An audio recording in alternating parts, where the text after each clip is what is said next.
बिस्मिल्लाहिर्रहमानिर्रहीम। अस्सलाम वालेकुम। आज जमात इस्लामी का डेलीगेशन या इस्लामाबाद का हमारा ज़रदारी हाउस पे पाकिस्तान पीपल्स पार्टी का और जमात इस्लामी का बाकायदा मुलाकात हुआ है। सबसे पहले मैं अमीर जमात इस्लामी को मुबारकबाद वहाँ पे दिया, आपके सामने भी देता हूँ कि वो मुंतखब अपना जमात का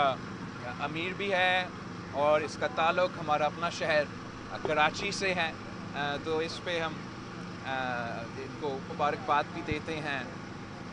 जहाँ तक हमारा गुफ्तगू हुआ, बातचीत हुआ, वहाँ ऑफ कोर्स जो सबसे अहम इशू पूरी दुनिया के लिए ख़ाजा सतह पे इस वक्त जो इज़राइल का इम्पीरियलिस्ट कॉलोनियल एक्सपेंशनिस्ट एजेंडा है, जिस पे इन्होंने मुसलमानों का जेनोसाइड की सूरत में और मुसलमानों की सरजमीन को कब्ज़ा करने की सूरत में एक नया मुहिम अक्टूबर 7 से शुरू किया, जहां इन्होंने जैसे इराक़ के जंग के वक्त WMDs का एक इशू बनाया गया और उसको एक बुनियाद बना के मिडल ईस्ट में इस्लामिक वर्ल्ड में एक और जंग छेड़ने का मौका मिला, जहां इम्पीरियलिस्ट पावर्स ने अपने एजेंडा पूरा करने की कोशिश किया। वैसे ही हमें अब नज़र आ रहा है कि जिस तरीके से बहाना अक्टूबर 7 के सो कॉल्ड हॉस्टेजेस के सवाल से शुरू हुआ, अब वो जंग फ़लस्तीन से लेके लेबनान से लेके और खुदा न खास्ता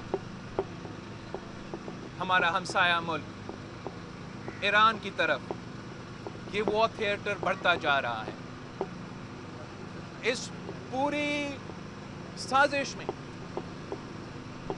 मुसलमानों को और ख़ास तौर गज़ा के मुसलमानों को डीह्यूमनाइज किया गया, इनका कत्ल-ए-आम को जस्टिफाई किया गया। International laws, united nations conventions, इंसानी हकूक़ का कोई परवाह नहीं। जितने बच्चे को शहीद किए गए हैं, जितने ख़वातीन को शहीद किए गए हैं, उससे पूरी दुनिया पे कोई असर नहीं। तो जब 1 साल का एनिवर्सरी अब नज़दीक होता जा रहा है और अक्टूबर 7 को रेयर व्यू में रख के ऑक्यूपेशनल फोर्सेस अपना वो थिएटर को एक्सपैंड करने जा रहे हैं, वो मुसलमानों को ना सिर्फ फ़लस्तीन में, गज़ा में, मगर लेबनान में उनका मोबाइल फ़ोन्स और पेजेस को बॉम्ब में तब्दील करके वहाँ हमले कर रहे हैं। जिस तरीके से पॉलिटिकल क़यादत को फ़लस्तीन के हवाले से ईरान में शहीद किया जाता है, तो ये एक ऐसा मौका है जहां पाकिस्तान अपने अंदरूनी मसले अपनी जगह और पाकिस्तान पीपल्स पार्टी और जमात इस्लामी में जितना सियासी इश्यूज,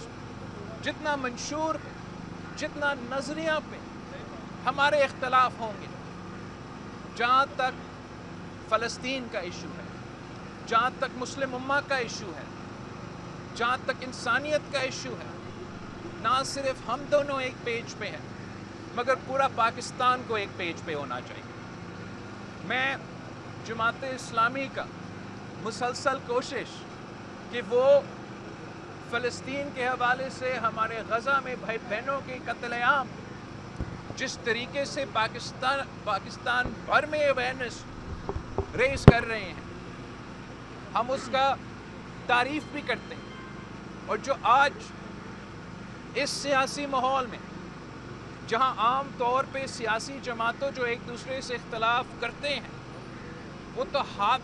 ملانے کے لیے تیار نہیں ہوتے، میں سمجھتا ہوں کہ پاکستان کی سیاست کے لیے بھی یہ ایک بہت اچھا پیش رفت ہے کہ اس ماحول میں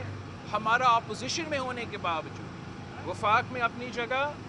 صوبہ سندھ میں بھی آپ سب کو معلوم ہے کہ پاکستان پیپلز پارٹی اور جماعت اسلامی بینچ کے دوسری طرف بیٹھتے ہیں، مگر جہاں تک غزہ کے، جہاں تک فلسطین کے سوال ہے، جہاں تک مسلم امہ کا سوال ہے، نہ صرف ہم دونوں مگر پورا پاکستان کو ایک پیج پہ ہونا چاہیے۔ میں نے آج جماعت اسلامی کی امیر کو یقین دہانی دی کہ جہاں تک فرینڈز آف فلسطین کے حوالے سے، فرینڈز آف غزہ کے حوالے سے جو اکتوبر 7 پہ ایونٹس ہوں گے انشاءاللہ تعالی، اس میں پاکستان پیپلز پارٹی کے کارکن اور تنظیم ان کے ساتھ ضرور ساتھ دیں گے تاکہ ایک